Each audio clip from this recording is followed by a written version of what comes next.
caso da usina, que eu trabalhei no projeto, eu não vou falar o nome, mais por uma questão de, bom, se a usina cair aos pedaços, vocês não vão contratar a minha empresa, né?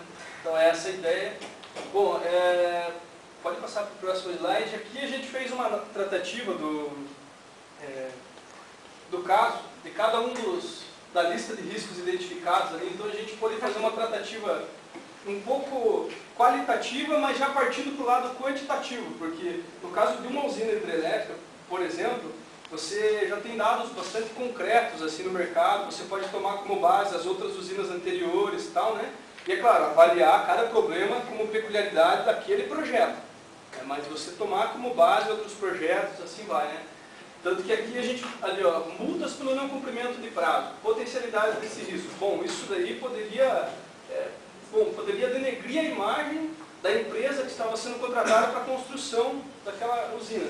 Então a gente colocou como a máxima potencialidade, né? A prioridade de tratamento desse risco, ela só perdia para o dano físico com relação a um erro de projeto numa obra concluída, né? Que ali ó, seria a prioridade número 1 da nossa tratativa. No entanto, quando a gente passa a analisar a probabilidade de cada um desses riscos, se cada uma das partes envolvidas no processo ou no projeto, né, diríamos assim, elas cumprirem com aquilo que foi estabelecido ainda na etapa de planejamento, a gente teria uma margem de uns 5% no máximo, né, do cumprimento do prazo. Então a gente estabeleceu essa margem até como a nossa probabilidade. Então veja que é uma probabilidade baixa. Aí nessa tabela, que todo mundo tem um material aí para acompanhar, vocês podem ver que ela salta da prioridade número 2 para a prioridade número 9. Então, por quê? Porque daí as prioridades ambientais, como vocês podem ver aí nessa tabela, né, elas passam a ser as primeiras ali justamente porque se você cortar uma árvore a mais, o pessoal do meio ambiente pode querer te multar.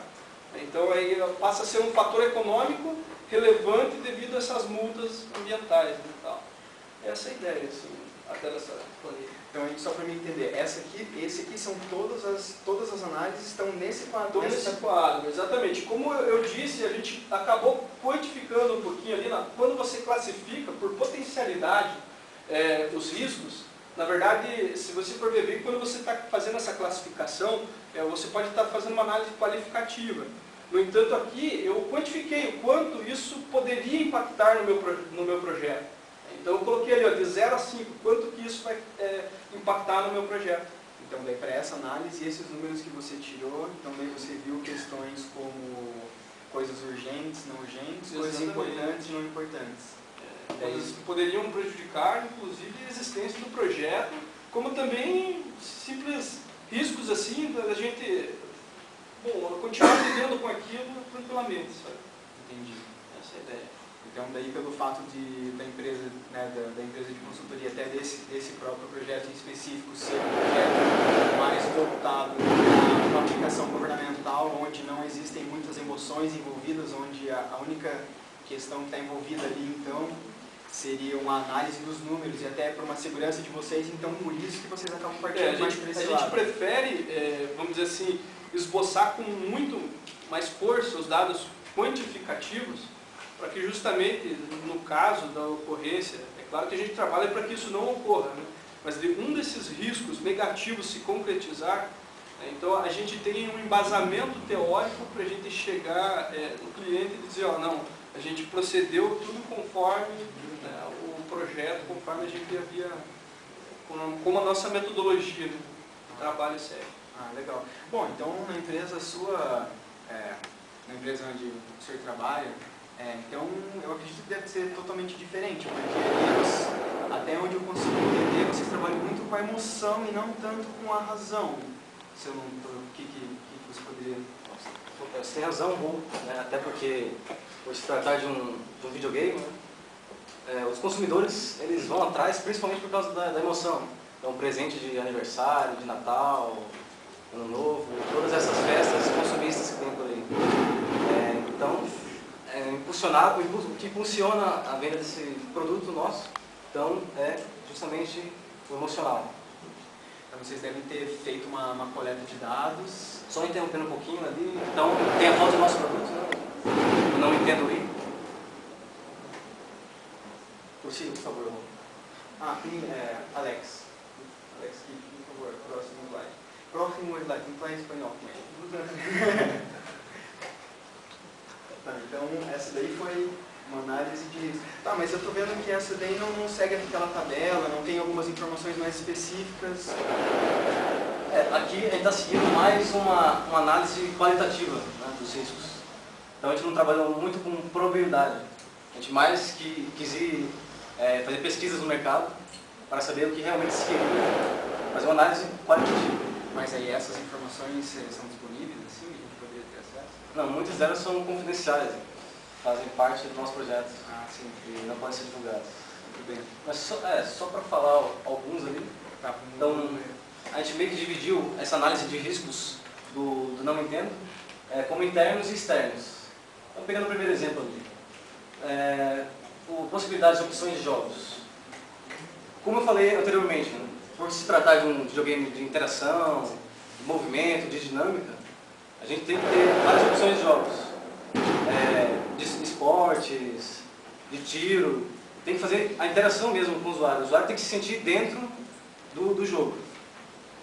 E algum fator externo. Dependência de fornecedores. Claro, os jogos vão ser produzidos por vários fornecedores diferentes. E realmente há uma dependência da nossa empresa com esses fornecedores. E outra, só para citar também, aceitação. Então, o povo que joga videogame está acostumado com um tipo, a gente vai oferecer outro. A gente pensou nisso aí também durante o processo de gerência de risco, mas constatou-se que ia ser bem aceito no mercado.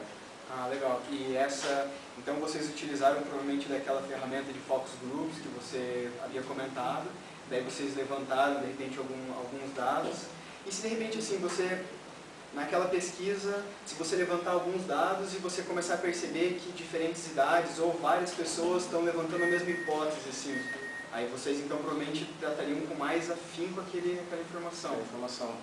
Tentaria focar numa informação comum a todos os possíveis consumidores. Eu li alguma coisa a respeito e eu vi que realmente para aplicações qualitativas, o interessante mesmo, quando você trabalha com esse tipo de aplicação, era que você utilizasse mesmo ferramentas para fazer análises qualitativas, porque você consegue, utilizando poucas pessoas, menos pessoas, mas você consegue, de repente, trazer psicólogos e tratar aquela informação bem mais a fundo, de repente fazer as pessoas discutirem e uma outra pessoa de fora, que conheça os sentimentos dessas pessoas muito melhor até do que as próprias pessoas consigam.